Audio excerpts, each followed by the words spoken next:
हो प्रवेश.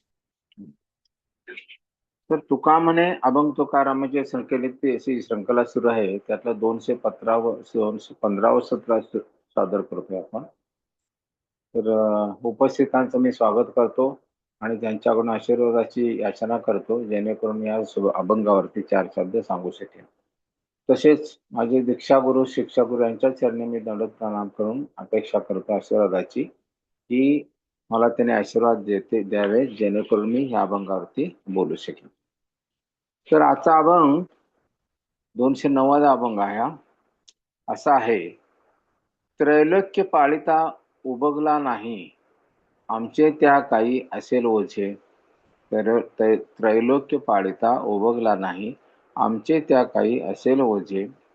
पाषाणाचे पोटी बैसला दरदरू, तयामुखी चारा कोण घाली. पाषाणाचे पोटी बैसला दरदरू, तयामुखी चारा कोण घाली. पक्षी अजगर न करी संचित, तयाशी अनंत प्रतिपाळी. पक्षी अजगर न करी संचित, तयाशी अनंत प्रतिपाळी. तुका म्हणे तया भार घातलिया, उपेक्षिना दया सिंधू माझा. तुका म्हणे तया भार घातलिया, उपेक्षिना दया सिंधू माझा. अर्थ असा आहे. त्रिभुवनाचे रक्षण करताना भगवंत कधीही त्रासला नाही. त्याला आमचे भरण पोषण रक्षण करण्याचे ओझे असेल काय? विचारतात प्रश्न आपल्याला. त्रिभुवनाचे रक्षण करताना भगवंत कधी त्रासला नाही, त्याला आमचे भरण पोषण रक्षण करण्याचे ओझे असेल काय? या संपूर्ण सृष्टीचं निर्मिती, पालन आणि पोषण भगवंत करतात, त्याचा नाश पण तेच करतात. तर हे सगळं करत असताना त्यांना कधी ओझं वाटत नाही, मग आमचं पालन पोषण करायचं ओझं त्यांना कसं वाटेल, असं आम्हाला विचारतो तुकाराम महाराज. दुसऱ्या चरणात म्हणतात, दगडाच्या पोटात बेडूक बसलेला असतो, त्याचे भरण पोषण कोण करतो? आपण कधी बघतो मोठमोठे दगड असतात मोठमोठाले, ते एखादा दगड फोडला तर कधी कधी त्या दगडाच्या आत एक पोकळ भाग असतो आणि त्यात थोडं पाणी असते आणि त्यात बेडूक पण असते. मग त्याचं पालन पोषण पोषण कोण करते? अशाच प्रकारे अशा दगडात, मातीत, खडकात अनेक अनेक जीवजंतू असतात, त्याचं पालन पोषण कोण करते? भगवंतच करतात, हे तुकाराम महाराजांना सांगायचं आहे. नाना प्रकारचे पक्षी आणि प्रचंड असे अजगरासारखे काही प्राणी खाण्याच्या पदार्थाचा साठा करीत नाहीत, तरी भगवान त्याचे रक्षण करतो. आपल्यासारखा मनुष्य सोडला की बाकी सगळे जे जीव असतात, जीवजंतू, ते भगवंतांच्यावरती त्यांची पूर्ण श्रद्धा असते. ते विचारच त्यांच्या डोक्यात येत नाही की आमचं पालन पोषण भगवंत करतील काय, कोण करतील काय.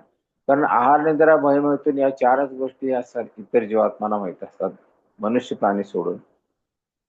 तर ते कधी विचार करत नाहीत की भगवंत आमचं पालन पोषण करतील काय, आमच्या खाण्यापिण्याची व्यवस्था करतील काय, हे कधीही विचार करत नाहीत हे जीवजंतू. इतका भगवंतांच्यावरती त्यांची श्रद्धा ऑलरेडी इनबिल्टच आहे.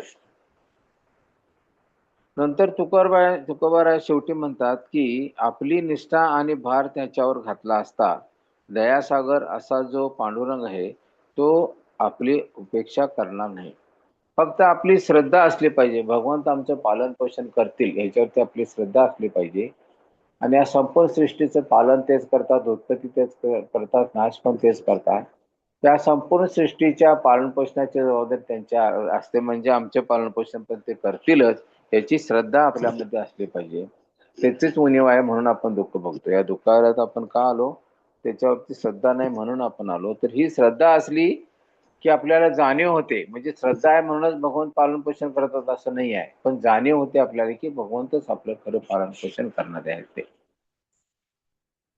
तर आपण पाहतो की एखादा लग्न सोहळा किंवा घरात समारंभ साजरा करायचा असेल तर घरामध्ये किती धावपळ चालू असते, किती पळापळ चालू असते. वेगवेगळ्या वस्तूंची आपण लिस्ट बनवतो, तिची जमवाजमव करतो आणि वेगवेगळे जॉब अलोकेशन करतो, हे काम तुम्ही करायचं, हे काम तुम्ही करायचं, अशी किती व्यवस्था अगोदरपासून सुरू असते. आणि ही धावपळ अगोदर महिनाभर चालू असते, अगोदर महिनाभर प्लॅनिंग केलं जातंय. आणि इतकं प्लॅनिंग करून, इतकी धावपळ करून सुद्धा काही गोष्टी विसरून जातात. तर असं आपण पाहतो की कुठलाही प्रोग्राम करायचा असेल, कार्यक्रम करायचा असेल, विवाह सोहळा असू दे किंवा कुठलाही सोहळा असू दे, तर त्यासाठी अगोदर महिना 2-2 महिने आपण प्लॅनिंग करून सुद्धा अशा गोष्टी राहून जातात. आणि काही उणिवा आपल्याला जाणीव सुद्धा होती, ही उणीव राहून गेली. थोडक्यात काय, असे प्रोग्राम करायचे असेल तर अनेक दिवस अगोदर आपण प्लॅनिंग करतो आणि मग त्या प्रोग्रामाचं आयोजन आपल्या ठरल्याप्रमाणे होऊ शकते आणि प्रोग्राम पार पडतो. असं आपण म्हणतो का, की आज लग्न ठरलं, चला उद्या सकाळी 7 वाजताचा मुहूर्त काढूया, 7 सव्वा 7चा सकाळी आणि आपण लग्न करूया किंवा उद्या आपण अमुक-अमुक हे कार्यक्रम करूया असं म्हणतो का? कधीच शक्य नाही आहे.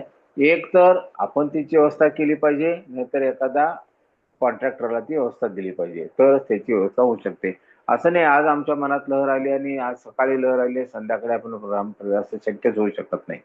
म्हणजे काय, असे मोठे प्रोग्राम किंवा काही जी उत्पत्ती निर्मिती करायची असेल तर ती प्लॅनिंग करून त्यानुसार कार्यवाही करावी लागते. तर मग ह्या अनंत कोटी ब्रह्मांडाचं पालन पोषण भगवंत करतात. ते कसं करत असतील? तिची निर्मिती तेच करतात, त्याचं पालन पण तेच करतात, त्याचे विनाश पण तेच करतात. तर असंच अचानकपणे भगवंत कधी केलं, आता आपल्याला अनुभव आलाय, की असं अचानक अशा पद्धतीने करून काही होत नाही. त्यासाठी पूर्व प्लॅनिंग करून करावं लागतंय.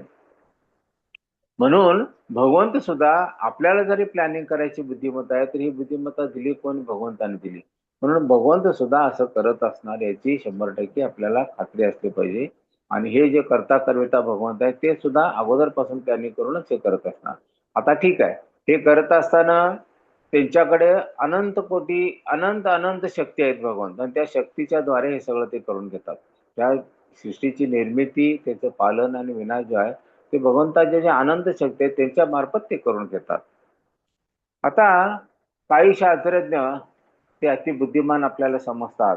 असे शास्त्रज्ञ म्हणतात, की ही जी निर्मिती झालेली आहे सृष्टीची, अशी प्लॅनिंग करून आपण म्हणतोय असं झालेलं नाही. एखादा मोठा स्फोट झाला आणि त्यातून या सृष्टीची निर्मिती झाली, असं त्यांचं काही म्हणणं, काही शास्त्रज्ञांचं म्हणणं आहे. पण आतापर्यंत आपला जो अनुभव आहे, त्याच्यामध्ये असं कधी घडलंय का, की एक मोठा स्फोट झाला, त्यातून एक सुंदर अशी बगीचा निर्माण झाला, असं कधी झालेलं आहे का? किंवा एखादा मोठा स्फोट झाला आणि त्यातून एक सुंदर इमारत निर्माण झाली, असं कुठं झालेलं आहे काय? कधीच नाही आहे. ज्या वेळी स्फोट होतो, त्यातून सुंदर एखादी निर्मिती कधीच उदयाला येत नाही, निर्माण होत नाही. तर ज्या वेळेस स्फोट होतो, त्यावेळी विनाशच होतो, हे आपला अनुभव आहेत आतापर्यंत. स्फोटातून कधीही असं काय निर्मिती झालेली आहे, असा आपल्याला कुठला अनुभव नाही आणि बघितलंही नाही आहे. म्हणून हे नक्की आहे, की कधीही स्फोट होतो, तर त्यातून निर्मिती होत नाही, तर विनाशच होतो. हे सर्वांना माहीत आहे जवळ-जवळ. तरी सुद्धा आपले शास्त्रज्ञ ही सृष्टीची निर्मिती कशी झाली, त्या ब्रह्मांडाची निर्मिती कशी झाली, पृथ्वीची निर्मिती कशी झाली, अशासाठी लाखो कोटी-कोटी अब्ज डॉलर खर्च करून त्याचं संशोधन करत आहेत. स्फोट कसा झाला आणि कशी निर्मिती झाली. त्यात ते कधीही यशस्वी होणार नाहीत, कारण जोपर्यंत आपण शास्त्राचे कास धरत नाही आहे. भगवंतांनी जे शास्त्र निर्माण केलेत, त्या शास्त्राचे कास जोपर्यंत आपण धरत नाही, तोपर्यंत या सृष्टीची निर्मितीची खात्रीपूर्वक कोणीही सांगू शकत नाहीत, हे अशी-अशी निर्मिती झाली म्हणून. त्यासाठी शास्त्राची कास धरली पाहिजे.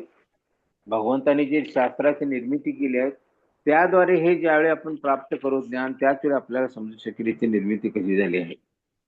म्हणून ज्याप्रमाणे विवाह समारंभ उत्तरप्रमाणे पार पाडण्यासाठी एखाद्या नियोजनाची, तशी नियोजकाची, म्हणजे नियोजनाची आणि नियोजकाची गरज असते, त्याचप्रमाणे सृष्टीची निर्मिती मागे सुद्धा एक निर्माता आहे. आणि तो निर्माता म्हणजे कोण? भगवंतच आहेत, पांडुरंगच आहेत, भगवान श्रीकृष्णच आहेत. साधं एखाद्या गृहिणीला चपाती बनवायची असेल, तर त्यासाठी काय-काय करावं लागतंय? हे आपण सहजासहजी आपल्याला शरीराला सवय झालेली आहे करायची, त्यामुळे ते जाणून येत नाही. पण त्यासाठी काय-काय करावं लागतंय? त्यासाठी अगोदर गहू पाहिजे. मग त्या गव्हाची उत्पत्ती झाली पाहिजे, गहू निर्माण केले पाहिजेत, गहू पिकवले पाहिजेत. मग ते पिकवलेल्या गव्हातून आपण त्याचं पीठ बनवतो. त्या पिठातून मग त्याच्यात काय-काय इन्ग्रीडियंट घालायचं, कणिक मळतो आणि मग तिची चपाती बनतो. ती चपाती बनवायसाठी त्याला काय-काय इन्ग्रीडियंट लागतात ते सगळ्या माताजींना माहीत आहे. एवढं केल्यानंतर मग ती चपाती बनते. एक चपाती साधी बनवायची असेल तर. मग एवढ्या सृष्टीची, भल्या मोठ्या सृष्टीची निर्मिती जर करायची असेल, त्याचं पालन करायचं असेल, पोषण करायचं असेल आणि त्याचा विनाश सुद्धा करवायचा असेल, तर हे भगवंताच्या शक्तींच्या शिवाय हे शक्यच नाही आहे. हे आपण साधी गोष्ट समजून घेतली पाहिजे. आणि हे सगळं या सृष्टीची निर्मिती करणारे, पालनपोषण करणारे कोण आहेत? पूर्ण पुरुषोत्तम भगवान श्रीकृष्ण म्हणजेच पांडुरंग आहेत. आता पांडुरंग भगवंताने भगवद्गीता सांगितली, तर भगवंत जे पण सांगतात ते 1000% सत्य असते. त्याच्यामध्ये आपल्यासारखी भ्रष्टाचार, असत्यता असं काही नसते. भगवंत जे सांगतात ते सत्य असते. कारण पूर्ण पुरुषोत्तम भगवंताची वाणी असते, ती सत्यच असते. भगवद्गीतामध्ये 10.8 मध्ये भगवंत काय म्हणतात? अहम सर्वस्य प्रभो मता सर्वम प्रवर्तते इति मत्वा भजन्ति मां भूताभाव संहता. एक ओळ पहिली म्हणजे काय? अहम सर्वस्य प्रभो मता सर्वम प्रवर्तते. म्हणजे मी सर्व प्राकृत आणि आध्यात्मिक जगताचा उत्पत्ती करता आहे. सर्व काही माझ्यापासूनच उद्भवते. भगवंत क्लिअर सांगतात, ह्या सर्वाचा उत्पत्ती करता आध्यात्मिक जगत असू दे की भौतिक जगत असू दे, त्याचा उत्पत्ती करता मी आहे, भगवंत सांगतात. आणि भगवंत जे अर्थी सांगतात त्या अर्थी ते 1000% सत्य असते. आणि पुढे काय म्हणतात? जे बुद्धिमान मनुष्य हे पूर्णपणे जाणतात ते माझ्या भक्तीमध्ये संलग्न होतात आणि अंतःकरणपूर्वक मला भजतात. हे जे जाणतात शास्त्राच्या आधारे, आचार्यांच्या आधारे, जे आपले आचार्य आहेत आपल्याला समजून सांगतात शास्त्र, त्यांच्या आधारे जे समजून घेतात आणि माझ्या भक्तीमध्ये लागतात, सलग ते अंतःपूर्वक मला भजतात. कारण का? आपण भगवंताचे अंश आहोत. भगवंताची सेवा करणे हेच आपलं आद्य कर्तव्य आहे, हाच आपला धर्म आहे. म्हणून हे शास्त्र ज्यावेळी जाणतात, समजतात, आपल्या आचार्यांच्याकडे समजून घेतात, त्यावेळी ते माझ्या भक्तीमध्ये लागतात असं भगवंत म्हणतात. आणि सर्व वेद, सर्व जे शास्त्र आहे ते स्वीकारतात की भगवान श्रीकृष्णचे ब्रह्मदेव, शंकर आणि इतर देवतांचे निर्माते आहेत, उगमस्थान आहेत. हे जे पण देवी देवता आहेत हे कोणापासून निर्माण झालेत? भगवंतांच्यापासून निर्माण झालेत. सारे जीव जंतू हे जे भगवंतांच्या पासूनच निर्माण झाले, ती सर्व भगवंतांची बालकं आहेत, हे सर्व शास्त्र सांगत असतात. आणि श्रीकृष्णा व्यतिरिक्त इतर कोणीही परमनियंत्रक नाही. सर्व शास्त्रांचा, वेदांचा मूळ सार काय आहे? भगवान श्रीकृष्णाच्या व्यतिरिक्त कोणीही या परमनियंत्रक या सृष्टीचा नाही आहे.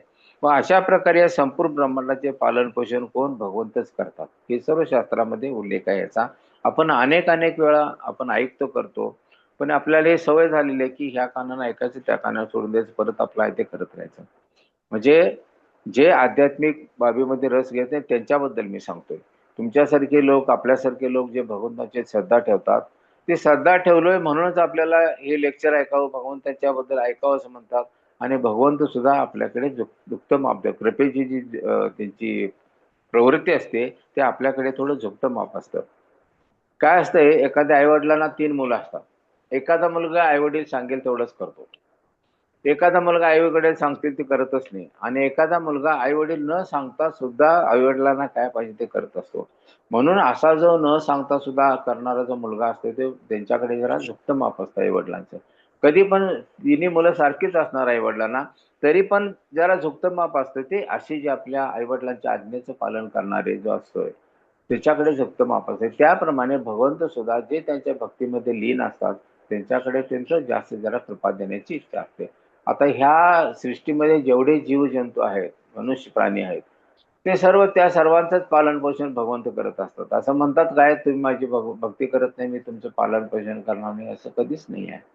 भगवंत सर्वांच्यासाठी समान सुविधा उपलब्ध करतात, पण तरी पण जे भक्त आहेत त्यांच्याकडे त्यांचं जरा झुकतं माप असतं, झुकता कल असतो भगवंतांचा. आणि मग हे करत असताना भगवंत त्यांच्या जे अनंत शक्ती आहेत त्यांच्याद्वारे हे सगळं पालन पोषण होत असते. सृष्टीची निर्मिती, पालन पोषण, उद्भव जो होतोय ते सगळं त्यांच्या जे अनंत शक्ती आहेत ते करावं लागते. आपल्याला आपल्यासारखा बद्ध जीवाना काय हे जे करायचं त्याच्यासाठी वस्तूची निर्मिती, प्लॅनिंग करून करावं लागते. पण भगवंत ज्यावेळी मनात विचार करतात त्यावेळी योग मायामार्फत ते सर्वत्र होत असते. भगवंताच्या 2 मुख्य माया आहेत शक्ती, योगमाया आणि महामाया. महामाया काय करत असते? जे भगवंतांना मानत नाहीत, भगवंतांच्या विरुद्ध विचार त्यांचे असतात, भगवंताच्या भक्तीमध्ये ते लीन होत नाहीत, भगवंताची श्रद्धा ठेवत नाहीत, अशा लोकांना ह्या भौतिक जगतात जे भगवंतांनी पाठवले त्यांना अशा थापडा द्यायच्या की शेवटी तो भगवंताच्या प्रती शरण गेला पाहिजे. कारण का? हे जे करत असते महामाया, हे सुद्धा जीवात्म्यांना त्रास द्यावा ह्या उद्देशानं करत नाही. जीवात्माचं खरं स्वरूप काय आहे, खरी स्थिती काय आहे, भगवंताचा अंश आहे, भगवंताची भक्ती करून भगवत धामात राहणं, भगवंताची सेवा करत, हा त्यांचा खरा उद्देश आहे, खरं कार्य आहे. पण ते सोडून भगवंतालाच आव्हान देतात. म्हणून ही महामाया काय करते, अशा जीवांना परत भगवत धामात नेण्यासाठी, मग ते ऐकत नाही तर त्यांना असे थपडा मारून लाईनवरती आणायचा प्रयत्न महामाया करत असते. आणि योग माया काय करत असते, भगवंताच्या इच्छा काय असतात, भगवंताची इच्छा झाली की मग ती कृती करून शकते, समोर त्यांच्या प्रकट करणं, हे महामाया योग मायाचं कार्य असतं. भगवंताची इच्छा झाली म्हटले की त्या पद्धतीनं सृष्टीमध्ये कार्य घडवून आणण्याचं कार्य असते, ते योग मायाचं असते. अशा पद्धतीनं ह्या जीवाचं जे पालन पोषण आता मी सांगितलं तसं होत असते, ते भगवंतांच्या जे अनंत शक्ती असतात त्यांच्या मार्फत, महामायेच्या मार्फत होत असते. कुठलंही कार्य करून घेण्यासाठी एक मध्ये कार्य करून घेणारा एक कॉन्ट्रॅक्टर असतो आपला, किंवा असा काही इंजिनियर असतो, त्याच्या मार्फत हे कार्य करून घेतलं जातंय. तसं भगवंतांची जी योग माया असते, त्यांनी जी भगवंताची जी इच्छा आहेत, त्या ह्या सर्व शक्तीकडून करून घेण्याचं कार्य योग माया करत असते. कधी कधी आपल्यालाच वाटत असते की ह्या कुटुंबाचं पालन पोषण मीच करतोय, माझं जे कुटुंबाचं पालन पोषण मी कष्ट करतो म्हणून सगळं होतंय, असं कधी कधी आपल्याला अहंकार येत असतो. आणि हे घर जे चाललंय, हे माझ्या ह्याच्यानं चाललेलं आहे, मी कष्ट करालोय म्हणून हे सगळं चाललंय, असा प्रत्येकाचा समज असतो. पण तो चुकीचा आहे. आपण काही करत नाही, हे सर्व भगवंत करत असतात. आपण अनेक वेळा, हजार वेळा ऐकतो, झाडाचं पत्ता पान सुद्धा भगवंताची इच्छेशिवाय हलू शकत नाही बघतो. ज्यावेळी मध्ये एकदा गुजरातला मोठा भूकंप झाला होता, त्याच्या एक 2-3 दिवसानं मी आमच्या एका नातेवाईकांच्याकडे गेलो. ते नातेवाईकांची प्रॉपर्टीवर भरपूर आहे, त्यांची शेती भरपूर होती, जागा भरपूर होत्या. त्यांच्या घरात माणसं 20-25 होती. त्याचं पालन-पोषण ते ते स्वतःला समजायचे, की या सर्वांचं पालन-पोषण मी करतो. ते मोठे कॉन्ट्रॅक्टर होते, शेतीचं उत्पन्न पण होतं आणि सर्व कारभार त्यांच्याकडेच होता. त्यामुळं हे सगळं घरांना जे जे घरातले लोक ते म्हणतील त्याप्रमाणे कार्य करत होते आणि ते म्हणतील त्याप्रमाणे आज्ञाधारक होते सगळे. आणि ह्यांचा एक अहंकार होता की या सर्वांचं पालन-पोषण मी करायलोय. हे जे घरात 20-25 लोकं आहेत त्याचं पालन-पोषण मी, असं एक अहंकार. ज्यावेळी मी आणि आमचे बंधू भेटायला गेलो त्यांना, तर मी इकडच्या तिकडच्या गप्पा झाल्या. जायचं नव्हतं का म्हणजे त्यांना नेहमी श्रीमंतीच्या मोठ्या-मोठ्या बाता करायच्या आणि दुसऱ्यांना कमी लेखाची सवय आम्हाला होत होती, ती जाणीव होती आम्हाला. मग तिथं जाऊन आपण उगीच विचलित मन का करून घ्यायचं? ते काय असं काही शब्दप्रयोग केले की मन विचलित होतंय आपलं. तरी करू करायला जात नव्हतं. पण आता जवळ गेलो तर जाऊया म्हणून गेलो. तर त्यांनी इकडच्या तिकडच्या बाता केल्या आणि मग सांगायला लागले की हे जे सगळं पालन-पोषण, एवढे लोक माझ्या घरात आहेत, याचं पालन-पोषण मी करतोय, असं करतोय. ही एवढी माझी शेती आहे, इतकं माझं उत्पन्न आहे वगैरे सगळं सांगितलं. आम्ही गप्प ऐकत बसलो होतो. मग नंतर म्हणाले की तुमचं कसं काय चाललंय व्यवसाय, तुम्ही काय करताय? तर मी म्हटलं काय नाही, भगवंताने आम्हाला 2 वेळ व्यवस्थित मिळते, आम्हाला खायला मिळते, आता आम्ही समाधानी आहोत. तर माणसानं असं समाधानी असू नये म्हणाले. कधीही जास्तीत जास्त कसं मी श्रीमंत होईन, मोठा होईन, संपत्ती कशी जास्त गोळा करेन, यासाठी कष्ट केलं पाहिजेत. आणि मी हे कष्ट केले म्हणून हे सगळं निर्मिती केलंय. तर मग मी म्हटलं आता मामा तुम्ही मोठे आहात, तुम्हाला मी कसं सांगू हे मला थोडंसं हे होते. नाही, नाही म्हणजे मनातले विचार सांगा. तर मी म्हटलं की आपण जन्माला येतो त्याच वेळी आपल्या इथे कपाळावरती लिहिलेलं असतंय. किती श्वास मी जगणार आणि किती पैसे आयुष्यात मिळवणार, हे मी शास्त्रात वाचले म्हणाले. खरं आहे खोटं मला माहित नाही, मला काय अनुभव नाही का तुमच्या इतका, पण हे शास्त्रात लिहिलेलं असतं. तर मनुष्य जन्माला यायच्या वेळीच तो किती श्वास जगणार आणि किती पैसे मिळवणार हे अगोदरच लिहिलेलं असतंय. तर मग आपण प्रयत्न करण्याला काय महत्व राहिलं, हे भगवंताची इच्छा. भगवंत त्यावेळी मी इस्कॉनमध्ये नव्हतो, की देवी देवताची इच्छा असते त्याप्रमाणेच होत असावं असं मला वाटतंय. असं आमचे वडील वारकरी संप्रदायातले होते, त्यामुळे असं ज्ञान आम्हाला घरातून मिळायचं. तर म्हटल्यानंतर ते म्हणजे साप थोतांड आहे म्हणाले. आम्ही कष्ट करतो म्हणून हे मिळते, हे देवबिव करणे, हे सगळं आपलं नशीब-बिशीब जे म्हणतात ते थोतांड आहे. मग आम्ही काय बोललो नाही त्यांना. मी एकच म्हटलं, "मामा मी खरं म्हणजे लहान तोंडी मोठा घास घेतोय असं वाटतंय. मला असं वाटतंय, की 4 दिवसापूर्वी जो करोडपती होता गुजरातमध्ये भूकंप व्हायच्या अगोदर, तिची परिस्थिती 4 दिवसापूर्वी तो करोडपती होता, इतकी संपत्ती होती. पण 4 दिवसानं तो रोडपती झाला. तो रस्त्यावर झोपायला लागलाय आता. सगळी संपत्ती गेली याच्यामध्ये, भूकंपामध्ये. त्याचं काय?" तर नाही, नाही म्हणले, "ते असं काय विचारायचं नाही. कसं कधी होते तिकडे लक्ष द्यायचं नाही. पण हे जे माझी जी संपत्ती तुम्हाला दिसते सगळं मी एवढे कष्ट करून मिळवलं. ठीक आहे, आता वयस्क होते त्याच्यामुळे त्याला काय आपण बोललो नाही. आम्ही निघून आलो आणि तो विषय विसरून पण गेलो. मी भावाला म्हटलं जाऊ दे, विसरून टाकायचं. आणि आपली परिस्थिती आपल्याला भगवंतानी 2 वेळा खायला दिले ना देवी देवतांनी आमच्या, बस झालं. त्यात आम्ही समाधानी आहोत. विषय सोडून दिला. सांगायचा उद्देश काय, असा आपला एक समज असतो की ह्या घरातले जे लोक आहेत त्या सगळ्यांचं पालन पोषण मी करत असतो, मी कष्ट करतो म्हणून होतं. पण अजिबात नाही आहे. आपल्या प्रारब्धामध्ये जे लिहिलंय आणि भगवंताची जी इच्छा असते त्याप्रमाणे सगळं मिळत असते. एक उदाहरण द्यायचं, महत्वाचं उदाहरण द्यायचं होतं. तुम्हाला एक कथा माहित पण असेल, गोष्ट माहित पण असेल, घडलेली ते सत्य घटना घडलेली आहे. एक वेळेस छत्रपती शिवाजी महाराज आणि रामदास स्वामी, छत्रपती शिवाजी महाराज रामदास स्वामींना आपले गुरु समजायचे, गुरुस्थानी. आणि कधी कधी भेटायला जायचे, सल्ला घ्यायला. छत्रपती शिवाजी महाराज म्हणजे आध्यात्मिक प्रवृत्तीचे होते, कारण त्यांना तिथं ज्ञान त्यांच्या मातोश्रीने दिलेलं होतं जिजाऊनं. आणि त्यांचं वागणं सुद्धा नीतिमत्तेला धरून होतं. आणि अशा वेळी ते एकदा त्यांची आणि रामदास स्वामींची चर्चा गडावर चाललेली असताना छत्रपती शिवाजी महाराज असं सहज म्हटले की या माझ्या रयतेचं पालन पोषण सगळं व्यवस्थित होत आहे महाराज, असं सांगायचं होतं त्यांना. आणि सांगत असताना रामदास स्वामींना वाटलं की शिवाजी महाराजांना थोडासा ते जनतेचे जे रयतेचे चांगलं पालन पोषण करतात म्हणून थोडासा अहंकार आलाय असं त्यांनी कुठतर जाणीव झाली. खरं म्हणजे शिवाजी महाराजांना अहंकार कधी शिवलाही नव्हता. इतके शिवाजी महाराज पवित्र याचे होते. पण एवढा थोडासा अहंकार सुद्धा येता कामा नये. हे शिष्यांच्या प्रती गुरूंची करुणा आहे. करुणाच्या गुरुच्या प्रती मनामध्ये असे असते की माझ्या शिष्याच्या मध्ये थोडा अहंकार शिवता सुद्धा कामा नये. आणि त्यासाठी असे काही धडे शिकवतात गुरु त्यांचे. मग त्यावेळी रामदास महाराजांना वाटलं की बहुतेक शिवाजी महाराजांना थोडंसं असं अहंकार आल्यासारखी जाणीव झाली. म्हणून तिथल्या एका मजुराला, 2 मजुरांना बोलवले. समोरचा एक भला मोठा दगड होता, तो फोडायला लावला. आणि तो दगड फोडल्यानंतर त्याच्यात एक आत खोल होता आणि थोडं पाणी होतं आणि बेडूक पटकन बाहेर आला. हे आल्या आल्या शिवाजी महाराजांनी रामदास महाराज स्वामीचे चरण धरले. कारण शिवाजी महाराजांचे एवढे ज्ञानी, एवढे उच्च कोटीचे होते. त्यांना जाणीव झाली की माझ्या बोलण्यातनं असं काहीतरी शब्द आला असावा, त्यामुळं हा मला ज्ञान देण्यासाठी महाराजांनी ही घटना घडवली. आणि मग शिवाजी महाराजांनी त्यांचे चरण पकडले आणि नाही म्हणले माझ्याकडून असं काय चुकलं असेल तर मला माफ करा. असे शिवाजी महाराज पण त्या उच्च जे शिष्य होते आणि रामदास स्वामी सुद्धा उच्च प्रतीचे शिष्य होते.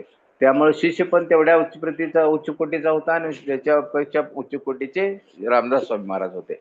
तर ह्यातून आपण घ्यायचं की कधी कधी आपण समजतो की माझ्यामुळे सगळं पालन पोषण होते, ते होत नाही. तसं प्रत्यक्षात होत नसते.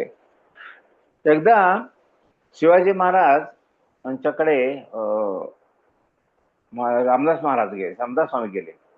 आणि समोर थांबल्यानंतर त्यांना काय तर प्रत्येकाने दान द्यायचं असते आपल्याकडे. असे संन्याशी आल्यानंतर काहीतरी त्यांच्यासाठी त्यांच्या इच्छेनुसार. तेव्हा शिवाजी महाराजांनी एक चांदीचं सोन्याचं ताट घेतलं आणि त्याच्यात एक पत्र लिहिलं की त्याच्यामध्ये लिहिलं की आज रोजी मी माझ्याकडे जेवढं जे काय आहे ते तुम्हाला मी दान देत आहे. आजपासून मी तुमचा शिष्य सेवक आहे आणि सगळं माझं राज्य आहे ते तुम्हाला दान दिलं. ते रामदास स्वामींनी बघितलं पत्र आणि त्यांनी सांगितलं की एक आहे, त्यांनी पत्र लिहिलं का तोंडी सांगितली हे मला चांगलं आठवत नाही आहे, पण असं घटना घडली होती. त्याने म्हटले की ठीक आहे, मला तू दान दिलं ठीक आहे, पण हे आजपासून मी तुला देतो आणि ह्याची जबाबदारी तू सांभाळायची आणि नैतिक दृष्टीने ह्या राज्याची सांभाळणी जी करायची आहे ती तू करायची, म्हणून रामदास स्वामींनी सांगितलं. म्हणजे शिष्य पण एवढे उच्च कोटीचे ज्ञानी आणि गुरु पण इतके उच्च कोटीचे ज्ञानी, अशा घटना घडतात. म्हणजे असे शिवाजी महाराज पण होते आणि रामदास महाराज पण होते, रामदास स्वामी पण होते. तर अशा पद्धतीनं आपण जे पालन पोषण आपल्या राज्याचं करतो किंवा आपल्या कुटुंबाचं करतो, कशाचं करतो, किंवा आपले जे आजचे जे मंत्री महोदय आहेत ते आपल्या राज्याचं पालन पोषण करतात, त्यांच्यामध्ये कधीही हा अहंकार येता कामा नये की माझ्यामुळे पालन पोषण होते, माझ्या कृतीने हे सगळं चाललेलं आहे, असा अजिबात अहंकार येता कामा नये. तर हे कोण करते सगळं पालन पोषण? हे सगळं भगवंत करत आहेत. आणि ही अनंत कोटी ब्रह्मांड निर्माण करणे, त्याचं पालन पोषण करणे, त्याचा नायनाट करणे, शेवटी हे सगळं भगवंतांच्या इच्छेवरती अवलंबून असते. बरे नायनाट करणे शब्द बोलायला सुद्धा कसतर वाटतो, पण जे निर्माण झालेलं आहे या ब्रह्मांडामध्ये त्याचा त्या जीवाचा मृत्यू हा ठरलेलाच असतोय आणि हे कार्याची जबाबदारी भगवंत आपल्या शक्तीद्वारे करून घेतात. आणि कोणाला किती पाहिजे आहे आणि किती लागणार आहे, तिची कॅपॅसिटी किती आहे, सगळं भगवंतांना माहित आहे. त्या पद्धतीने त्यांनी केले. हत्तीला एवढं इतकं खाद्य लागते, तरी हत्तीला लागणारं खाद्य भगवंतांनी निर्माण केलेलं आहे. मुंगीला किती लागते ते मुंगीला लागणार तेवढं खाद्य भगवंतांनी निर्माण केलेलंच आहे. असं कधी घटना घडली का की ह्या ब्रह्मांडातला सगळा ऑक्सिजन वायू संपला म्हणून दुसऱ्या ब्रह्मांडात आपण मागूया, असं कधी घटना घडलेली आहे का? त्या ब्रह्मांडातलं पाणी संपलं आता आणि आता दुसरीकडनं मागूया, असं कधी झालेलं आहे का? भगवंतानी ह्या सृष्टीमध्ये जेवढे जीवात्मा निर्माण होणार आहेत किंवा उद्या निर्मितीच्या अगोदरही भगवंताने सगळं केलेलं आहे. जीवात्मे जन्माला यायच्या अगोदरही सगळं भगवंतानी केलेलं आहे. किती जीवात्मा इथं असणार आहेत, त्यांना किती लागणार आहे, हे सगळं भगवंतांना माहित आहे. म्हणून या ब्रह्मांडामध्ये जेवढं लागणार आहे ते भगवंताने अगोदरच निर्मिती केलेली आहे आणि मग जीवात्माची निर्मिती केली. म्हणजे मगाशी तुम्हाला मी प्लॅनिंगचं म्हणत होतो ना, की अगोदर आपण प्लॅनिंग करतो आणि त्याप्रमाणे कार्य करतो, त्याप्रमाणे भगवंताने सुद्धा हे सगळं जे लागणार आहे जीवात्म्याला इन्ग्रेडियंट्स ते सगळी उत्पत्ती केली आणि त्यानंतर जीवात्मा निर्माण झाले. त्यामुळे ह्या ब्रह्मांडामध्ये जेवढे जीवात्मे आहेत त्यांना लागणारं संपूर्ण भगवंतांनी निर्माण केलेलं आहे. आणि ते कधीही आपण जसं म्हणतो मी याचं पालन पोषण, आता मगाशी मी उदाहरण दिलं की आमच्या इथे मामा कसे म्हणत होते किंवा आणि कोणाच्या मनात असं येते की मी पालन पोषण माझ्यामुळे होते, मी हे कष्ट करतोय म्हणून पैसे मिळवतो म्हणून हा संसार चालतोय, हा जो आपल्या मनात विचार येतोय. भगवंताने असं किती म्हणायला पाहिजे? मग अनंत कोटी ब्रह्मांडाचे ते नायक आहेत, पालक आहेत, त्यांना किती आला पाहिजे? पण कधीही ते असा मनात विचार सुद्धा त्यांच्या शिवत नाही आहे. आता काही जण म्हणतात की तुमच्या भगवद्गीतेमध्ये भगवंत श्रीकृष्ण सारखं मी मी आहे, मी करतो, मी करतो, मी करतो असं म्हणतात. त्याचा उत्पत्ती करता मी आहे, माझं मी अमुक आहे, ते काय सांगतात. असं का मी पणा का? कारण ते का सांगतात आपल्याला माहित नाही आहे. आपल्याला हे माहित नाही आहे. ह्या घराचा एखादा मालक त्याच्या रेकॉर्डवरती ते बघितलं 7 वारा होतावरती त्याचं नाव असतं लिहिलेलं. त्यामुळे तो मालक आहे समजतंय. तशा पद्धतीनं या सृष्टीचे मालक कोण आहेत हे जोपर्यंत आपल्याला शास्त्रानुसार समजत नाही, तोपर्यंत आपणच त्याला मालक समजतो ना. आपण आता काय करायलोय, हे प्लॅट माझा, माझ्या नावावर आहे. ही जमीन माझी, माझ्या नावावर आहे. प्रत्यक्षात त्याचे मालक कोण आहेत? कोण पुरुषोत्तम भगवंत आहेत. तरी पण आपण म्हणतो म्हणून खरा मालक याचा आपण भाडेकर आहोत तिथं. आपण ह्या जीवनामध्ये किती 80 वर्षे 100 वर्षे जगणार आहोत, तोपर्यंत हे भाड्यानं दिलेलं आपलं हे शरीर आहे. त्याच्यामध्ये आपला आत्माचा वास असतो. हे भाडेकरू आहोत आपण आणि काही दिवसानंतर ह्या भाडेकरू दुसऱ्या भागात जातो. अशा पद्धतीनं खरे याचे जे मालक आहेत ते भगवंत आहेत आणि आपण भाडेकर आहोत. हा मनामध्ये भाव ठेवून आपण जर वागलो तर आपल्याला अहंकार येत नाही. हे माझं आहे, हे मी सगळं करतो, हा अहंकार येत नाही आणि भगवंतांना अहंकार आवडत नाही आहे.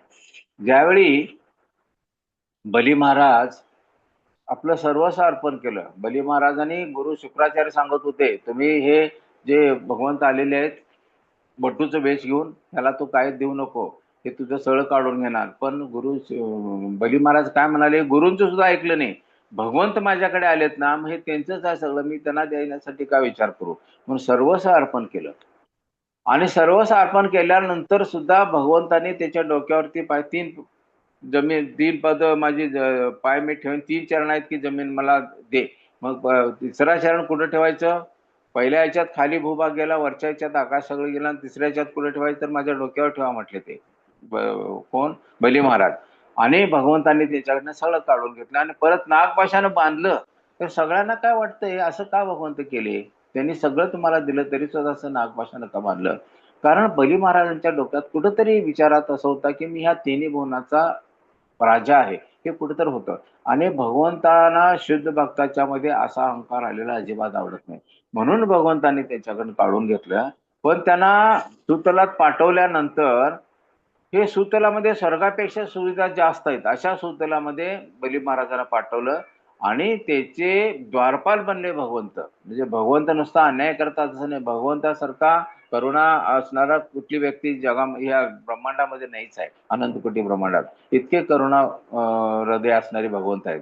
म्हणून भगवंत काय केले, त्यांना सुतलाचे राजा तर बनवले, पण त्याचे द्वारपाल बनले भगवंताचे, याचे बली महाराजांचे. इतके भगवंत कृपा करतात आपल्या भक्तांच्या वरती. आणि म्हणून भगवंतांना असं कधी वाटत नाही आहे की मी ह्यांचं पालन पोषण करतोय, मी सगळं करतोय. अहंकार हा शब्द भगवंतांच्या मध्ये नाहीच आहे.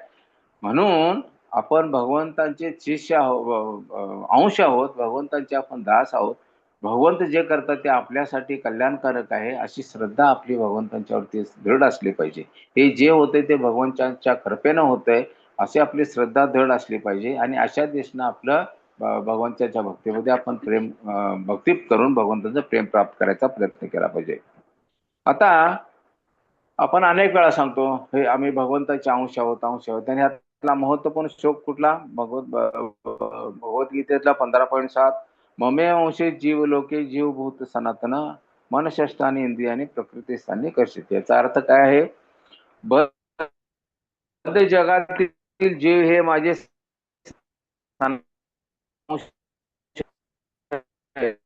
जीवनामुळे ते आपण भगवंताचे अंश आहोत आणि भगवंताचे अंश असल्यानं भगवंतांची सेवा करणं हा आपला धर्म आहे. मग भगवंताची सेवा करणे आपल्याला धर्म असताना सुद्धा ते सोडून आपण स्वतःच्या इंद्रिय तृप्तीमध्ये लागलो आहोत. म्हणून ही आपण कष्ट का बघतो? 6 इंद्रियाची कठीण संघर्ष करीत आहेत. म्हणजे का? की आपण भगवंताचे अंश असताना भगवंताची सेवा करणे आपला धर्म असताना सुद्धा आपण ते सोडून आपण इंद्रिय तृप्तीमध्ये लागलोय, म्हणून हे दुःख भोगवत कष्ट भोगवत आहोत. तर हे ज्यावेळी आपण समजून घेऊ, याचं ज्ञान प्राप्त करू, त्यावेळी आपण खरी शांती प्राप्त करू. कारण आपण काय समजू? आपण भगवंताचे अंश आहोत, भगवंत अंशी आहेत, भगवंत आपले खरे माता पिता आहेत, त्यांची सेवा करणे आपला धर्म आहे. तो ज्यावेळी धर्म स्वीकारून आपण सेवा त्यांची करू, त्यावेळी ह्या दुःखालातून आपण भगवंताच्या धामात जाऊ ना. हे दुःख भोगायचा प्रश्नच कुठे येतोय? म्हणून ह्या जगातला प्रत्येक जीवात दुःख का भोगतोय? कारण हा आपलं आपलं खरं कर्तव्य काय, खरा धर्म काय, हे सोडून आपण स्वतःच्या इंद्रिय तृप्ती लागलो, इंद्रिय तृप्तीच्या मागं लागलोय, म्हणून आपण दुःख भोगतोय. तर आता सुद्धा दुःख भोगतोय, ह्या दुःखातून जर बाहेर पडायचं असेल तर आपली खरी वास्तविक स्थिती काय हे समजून घेतली पाहिजे शास्त्राच्या आधारे. आणि त्यासाठी ह्या शास्त्राचं म्हणजे सगळ्यात महत्वाचं म्हणजे भगवद्गीता, भागवतम आणि चैतन्यचरितामृत. भगवद्गीतेमध्ये आपण अध्ययन करून त्यातलं ज्ञान प्राप्त करणे म्हणजे आपण मॅट्रिक्युलेट झालो, 10वी पास झालो. त्याच्या पुढचं जिथं भगवद्गीता संपते तिथून पुढं भागवतम सुरू होत आहे. म्हणजे ती पुढं MA झालं समजा, तुमचे काय म्हणतात ते मास्टर डिग्री. भागवतमचा अभ्यास म्हणजे मास्टर डिग्री प्राप्त केली. आणि ज्यावेळी मास्टर डिग्री संपते त्याच्या पुढे PhD सुरू होते, ते म्हणजे चैतन्यचरितामृत. ते शेवटचं टोक PhD होणं म्हणजे. तर त्यासाठी भगवंतांनी या भगवद्गीतेमध्ये जे ज्ञान सांगितलंय त्याचा उद्देश म्हणजे या मनुष्य जीवनाचं जे आम्हाला दिलेलं आहे त्याचा उपयोग कसा केला पाहिजे, काय केलं पाहिजे याचं ज्ञान सांगितलंय. आणि भागवतामध्ये काय सांगितलंय? असं ज्ञान प्राप्त करून भगवंताची प्राप्ती कुणी कुणी केली आणि त्याने भगवतधाम कसं प्राप्त केलं हे त्यांचे शुद्ध भक्त आणि भगवंताने आपले काय संबंध आणि भगवंतांच्या बद्दलच्या लीला सगळ्या भागवतामध्ये सांगितल्या. आणि या दोन्हीचं खरं तत्वज्ञान जे आहे, शास्त्रीय तत्वज्ञान आहे, ते चैतन्यचरितामृत मध्ये सांगितलेलं आहे. तर हे ज्ञान आपण प्राप्त केलं पाहिजे आणि हे ज्ञान जर आपण प्राप्त केलं तर आपलं जीवन हे आनंदी होईल. आणि त्यासाठी शाश्वत आनंदी होऊ शकतो आपण, दुःखाल्यातून मुक्त होऊ आणि भगवंतांच्या धामात शाश्वत भगवंताच्या सेवेत आपण लागू. तसंच श्रीमद भागवतम मध्ये आपल्या मनुष्याचं कर्तव्य काय हे सांगितलेलं आहे की मनुष्य जन्माला त्याचं खरं कर्तव्य काय आहे. तर श्रीमद भागवतामध्ये 1.2.6 मध्ये हा श्लोक आलेला, सवय पुसा परो धर्मो यतो भक्ती अधोक्षजे अहत्युकी अप्रत्यता यात्मा सुप्रसिद्ध ती. त्याचा अर्थ काय की मनुष्याचा खरा धर्म काय आहे? अधोक्षज भगवंताची भक्ती करायची. आणि ती भक्ती कशी असली पाहिजे या अगोदर पण मी या श्लोकाबद्दल तुम्हाला सांगितलेलं होतं. अहेतुकी असली पाहिजे आणि आणि अप्रतिहता असली पाहिजे. अहेतुकी म्हणजे त्या भक्तीमध्ये कुठलीही आपली इच्छा असता कामा नये आणि कशी असली पाहिजे? अखंड भक्ती असली पाहिजे असं या श्लोक सांगतोय. म्हणजे आपण भगवंताची भक्ती कशी केली पाहिजे? अप्रतिहता, त्याच्यात व्यत्यय येता कामा नये आणि अहेतुकी म्हणजे हेतू कुठला असला कामा नये. आता सर्वसामान्य आपण व्यवहारामध्ये बघतो की भक्ती करताना आपली इच्छा काय असते? मला पैसा अडका मिळो, माझ्या मुलांना नोकरी मिळो, माझ्या मुलीचं लग्न ठरव. तर ह्या दृष्टीनं काही इच्छा न करता भगवंताची अहेतुकी भक्ती करायची. भगवंत आत आपले परमात्मा रूपाने आत बसलेले आहेत, आमच्या काय इच्छा आहेत त्यांना माहित आहे की सांगायची कशाला गरज आहे. आमच्या काय इच्छा आहे त्यांना सर्व काय माहित आहे. तर त्यासाठी आपण भगवंताची भक्ती अहेतुकीपणा करायचं. मला काय द्यायचं आहे, माझ्या प्रारब्धाप्रमाणे काय मिळणार आहे, सुख-दुःख किती मिळणार आहे, किती पैसे मिळणार आहेत, किती श्वास मी जगणार आहे, हे जन्माच्या वेळीच ठरलेलं आहे आणि भगवंतांना सगळं माहिती आहे ते. तर मग आपण अपेक्षा कशाला करायची? निरपेक्षपणे आपण भगवंताची भक्ती केली. आम्हाला काय पाहिजे ते भगवंत देतात. त्यासाठी आपल्याला मागायची गरजच नाही.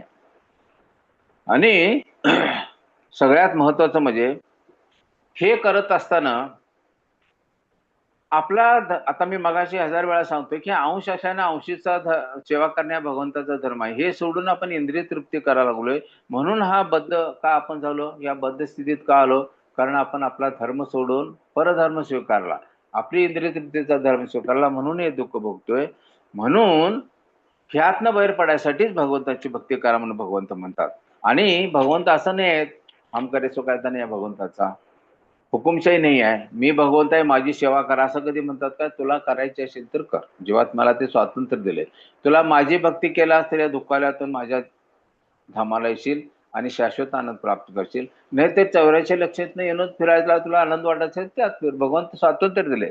मग ह्या आंशिक स्वातंत्र्याचा आपण जर सदुपयोग केला तर शाश्वतरित्या आनंदात राहू, भगवंतांच्या सेवेत राहू, जन्म मृत्यू जरा व्याधी त्रिविध ताप सर्वातून मुक्त होऊ.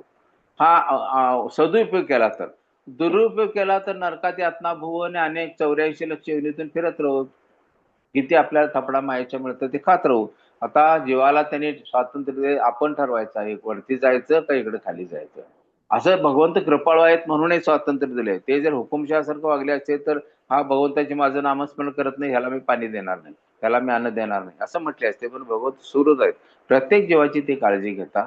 आणि म्हणून अशा काळजी घेणारे सुहृद व्यक्तीला आपण जाणून घ्यायचं असेल तर भगवद्गीता भागवतम सारख्या ग्रंथाचा अभ्यास केला पाहिजे आणि त्याद्वारे भक्ती मार्गात लागला पाहिजे.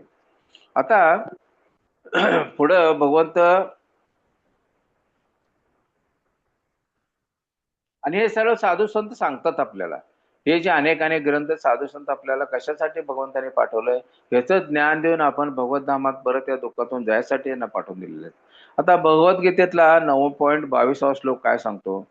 अनन्य चिंतेता माम ये जना पर्युपसाते तेषां नित्य अभियुक्तानाम योगक्षेम वहाम्यहम्. जो अर्थ कायचा, जे लोक अनन्य भक्तिभावाने माझ्या दिव्य स्वरूपाचे चिंतन करीत मला भसतात त्यांच्या गरजा मी पूर्ण करतो आणि त्यांच्याकडे जे आहे त्याचे मी संरक्षण करतो. भगवंत खात्री देतात. काय म्हणतात की जे लोक माझ्या भक्तीमध्ये आहेत त्यांच्या, जे माझ्या निमित्त चिंतनात व्यक्त असतात, माझ्या भक्तीमध्ये व्यक्त असतात, त्यांच्या गरजा मी पूर्ण करतो. खात्रीपूर्वक सांगतो. गरजा म्हणजे आपल्याला आध्यात्मिक दृष्टिकोनातून हे शरीर जिवंत ठेवलं पाहिजे भगवंत भक्ती करायसाठी.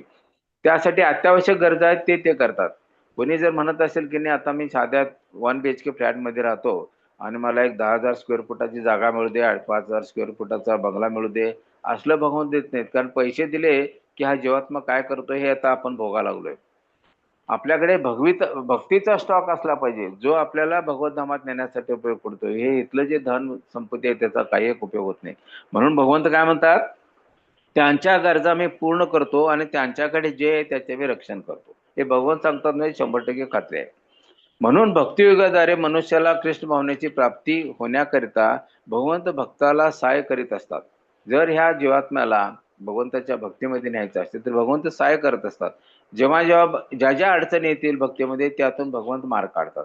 मला सांगा, आता आपण जे जे लोक ऐकत आहोत आपली इच्छा आहे की भगवंताची भक्ती करावी. भगवंत सगळं उपलब्ध करून देतात. कोण प्रवचनकार आणून देतात, अशी परिस्थिती निर्माण करतात ज्यामुळे आपल्या भक्तीमध्ये येणारे अडथळे दूर व्हावेत. भगवंत सर्व अडथळे दूर करतात. फक्त आपली त्याच्यावरती श्रद्धा असली पाहिजे एवढंच. आणि एवढंच नव्हे तर पतन होण्यापासून पण आपलं संरक्षण करतात ते. आता अर्जुनाचार्यांची कथा मी सांगतो तुम्हाला की अर्जुनाचार्यांनी ज्यावेळी ह्या ग्रंथ वाचतो, अर्जुनाचार्य एक ब्राह्मण होते, भिक्षुक होते, ब्राह्मण होते, शुद्ध ब्राह्मण. आणि भगवंताची सेवा करायची असो आणि जे आपले माधुगिरी मागूनचे आपल्याला त्यात आपलं कुटुंबाचं पालन पोषण करायचे, पूजा अर्चा करायचे, ज्यातील याच्याद्वारे भगवंताच्या सेवेद्वारे त्या आनंदाने आपलं कुटुंब भरण पोषण व्हायचं त्याच्यातून. तर एक वेळ भगवद्गीतेचं वाचन करत असताना हा श्लोक त्यांनी वाचला, अनन्य चिंतेतो माम. जे लोक अनन्य भक्तिभावाने माझ्या दिव्य स्वरूपाचे चिंतन करीत मला बसतात त्यांच्या गरजा मी पूर्ण करतो आणि त्यांच्याकडे आहे जे त्याचे मी रक्षण करतो. तर त्याच्यात काय म्हणतो भगवंत काय म्हणतात त्याच्या गरजा मी पूर्ण करतो. तर त्या अर्जुनाचार्यांना वाटलं की असं कसं काय लिहिलंय. भगवंत ह्या गरजा पूर्ण करायसाठी आपले कोणते प्रतिनिधी पार्षद ह्यांना पाठवतील. भगवंत मी करतो असं कसं काय म्हणतात. बहुतेक हे चुकून लिहिलं गेलं असावं म्हणून मी पूर्ण करतो त्यातनं काढून टाकलं त्यांनी मी म्हटलेलं. त्याच्यावरती लाल शाईनं असं काढून टाकलं आणि भगवद्गीता तशीच ठेवली. हे घरात ते अध्ययन करत असताना घडत होतं. घरात त्यांची पत्नी घरकाम करत होत्या आणि नंतर त्यांनी तसंच ठेवलं ते आणि आपलं स्नान करायला नदीकडे निघून गेले. त्यानंतर ते त्यावेळी त्यांनी खोडून गेलेले होते. त्यांना आणि त्या दिवशी विशेष म्हणजे घरातली परिस्थिती ही होती की 4 दिवस सलग पाऊस पडत असल्यामुळं घरात स्वयंपाक करायला काही अन्नधान्याचा एक कण सुद्धा नव्हता धान्याचा अशी परिस्थिती होती. आणि अशा वेळी लहान मुलांचं पालन पोषण आणि कसं व्हायचं हे सांग ही असे जे ब्राह्मण असतात ते भगवंतांचे ते पूर्णपणे आश्रित असतात. भगवंत ही इच्छा करतील याची गॅरंटी असते. आपल्यासारखं ते चिंता करत बसत नाहीत. मग ते आंघोळीला गेल्यानंतर आंघोळीहून आले आंघोळीला गेले. त्यानंतर 2 मुलं आली आणि सगळं साहित्य घरात जे लागणार होतं अन्नधान्य होत्या सगळ्याचे पोते घेऊन आले बैलगाडीमध्ये भरून खांद्यावरती घेऊन आणि आणून त्या माताजींना सांगितले की हे तुमच्या प्रभूजीने पाठवलेलं आहे. तर ते म्हणले माझे प्रभू तर आंघोळीला गेलेत नाही हे त्यांनी पाठवलेलं आहे.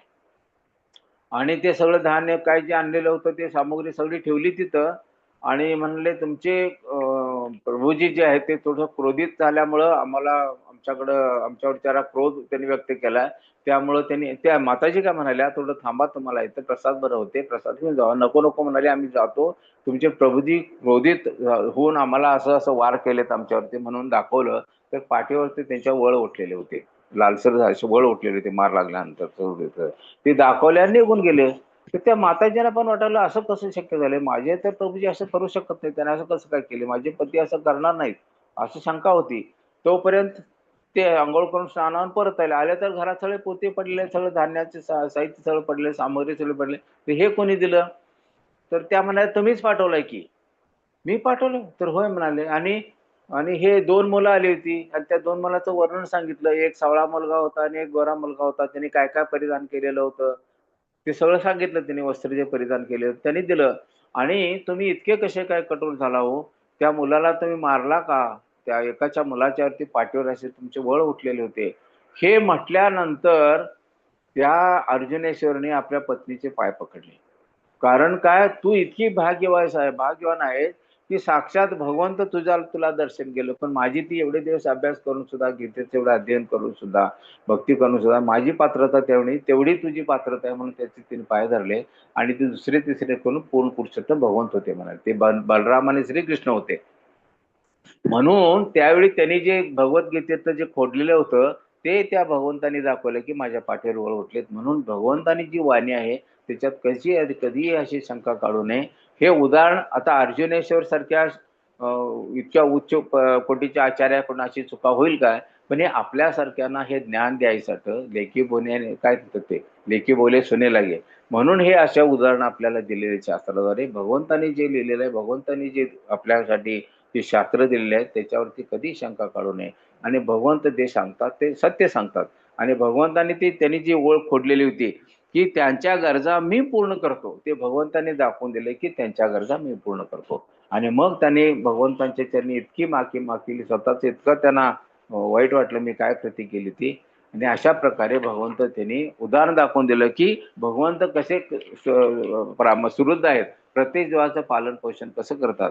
फक्त आपली श्रद्धा दृढ असली पाहिजे. श्रद्धा कोमाल असता कामा नये. भगवंतच आमचं पालन पोषण करत आहे त्याच्यावरती आपली श्रद्धा असली पाहिजे. कधी कधी आपली सत्व परीक्षा घेतली जाते. कधी कधी आपल्याला दुःखातनं लवकर निवारण होते. बरं ही दुःख कशामुळे बघतोय. आम्ही पूर्वी जे कर्म केलेले आहेत प्रारब्ध आमचे जे साचलेले आहेत त्याच्यामुळेच आपण दुःख भोगतोय. भगवंत आपल्याला दुःख देत नाहीत. पण भगवंताच्या कृपेने उलट ही दुःख कमी होऊन मिळतात आपल्याला ही भगवंताची कृपा म्हणून. आणि ही भगवंताच्या ज्यावेळी आपली श्रद्धा दृढ असते त्यावेळी सर्व जे होतंय ते भगवंताची इच्छेनं होतंय म्हणून आम्ही आनंदाने स्वीकारतो. ज्यावेळी युद्ध चाललं होतं कौरव पांडवांचं त्यावेळी भगवंतानी अर्जुनाला असं म्हटलं नाही की आता तुझ्या हातनं काय होणार नाही, तुझ्या शरीराला कंप सुटलाय आणि आता तुझ्या हातनं युद्ध होणार नाही, तू पाठीमाग रथामध्ये झोपून टाक आणि मी सगळं युद्ध सांभाळतो, असं भगवंत म्हटले नाहीत. भगवंत करायला आपल्याला प्रेरणा देतात, शक्ती देतात. म्हणून भगवंतांच्याकडून आपण हे सगळं ऐकतं मिळू दे असं नाही आहे.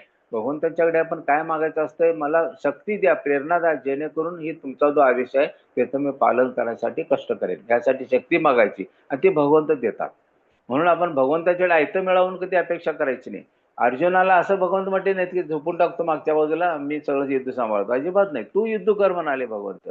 तसं आपण हे भक्तिमय कार्य करत असताना, प्रपंच सांभाळत असताना भगवंतांच्याकडे आपण अशी शक्ती मागायची की जेणेकरून मी तुमच्या भक्तीमध्ये पण पास होईल, भक्तीच्या परीक्षेत, आणि ह्या सगळ्यांचा सांभाळ पण करू शकेल तुमच्या कृपेनं. अशी वर मागत असताना भगवंतांच्याकडून आपण मागितलं पाहिजे. आणि विशेष म्हणजे जेव्हा आपण आधार अशा सिद्धांत समजून घ्यायचा प्रयत्न करतो भगवद्गीतेचा वगैरे, तर काही महत्वाचे मुद्दे ते आपण ध्यानात ठेवले पाहिजे. एक म्हणजे ध्यानाद्वारे मनावर नियंत्रण केले पाहिजे. आपण ध्यान करतो, दररोज आपलं मन केंद्रित करण्यासाठी ध्यान करतो, त्याच्यावरती आपला नियंत्रण असलं पाहिजे, मनाचं नियंत्रण होते त्याद्वारे. आणि भगवान श्रीकृष्ण म्हणजे पांडुरंग, हे या सृष्टीचे मूळ आहेत, निर्माते तेच आहेत, पालन पोषण करणारे तेच आहेत. ही गोष्ट सदैव मनात बांधून, गाठ बांधून ठेवायची. याच्यामध्ये मन विचलित होता कामा नये, हे विचार करत असताना.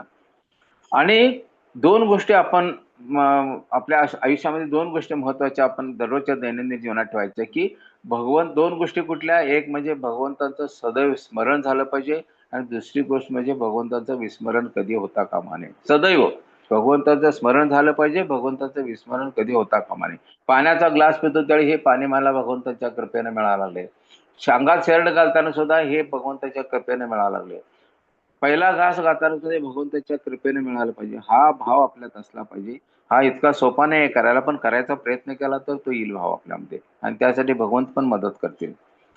आणि भगवंतांच्यावरती अनन्य भक्ती असली पाहिजे, दृढ भक्ती असली पाहिजे. भगवंताची भक्ती कोमल असता कामा नये. भगवंतांच्यावरती भगवंताचे सर्व आहेत, भगवंतच माझे खरे माता पिता आहेत, आणि तेच या सृष्टीचे सर्व नियंत्रक पालक तेच आहेत, आणि ते जे मला देतील त्याच्यात मी संतुष्ट आहे. ते मला व्यवस्थित ठेवणार, संतुष्टी माझ्या सुखी आनंदी ठेवणार, ते माझे सूर्योदय, त्याच्यावरती दृढ श्रद्धा असली पाहिजे.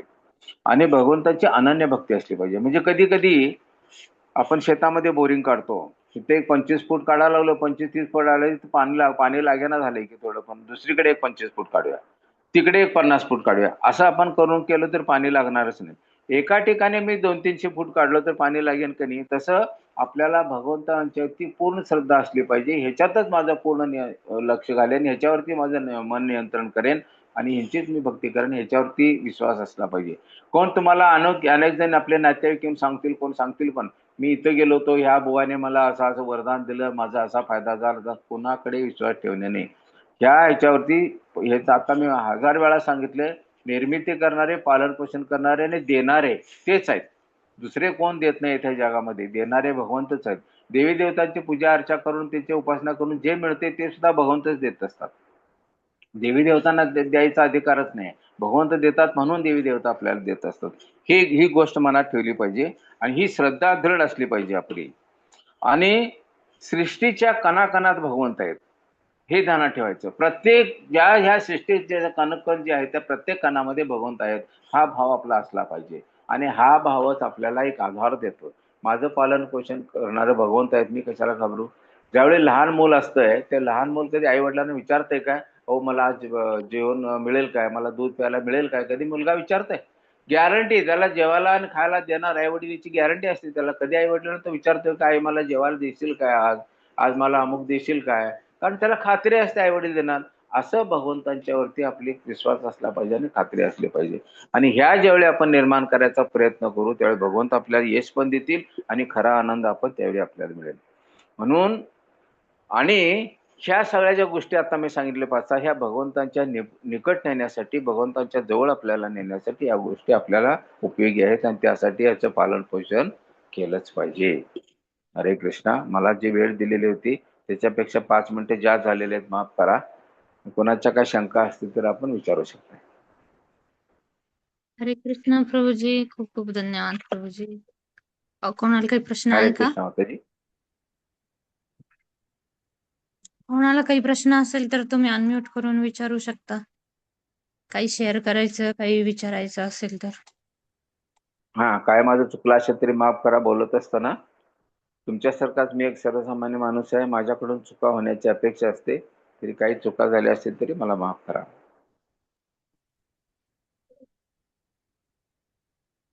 हरे कृष्णा. थांबूया हरे माताजी कृष्ण. इथं. हो प्रभूजी, थांबूया. कोणाचा काही प्रश्न नाही. खूप धन्यवाद प्रभूजी. खूप छान प्रवचन होतं आजचं पण ओके. हरे नेहमीप्रमाणे. कृष्णा. दंडवत प्रणाम. हरे दंडवत कृष्णा. प्रणाम प्रभूजी.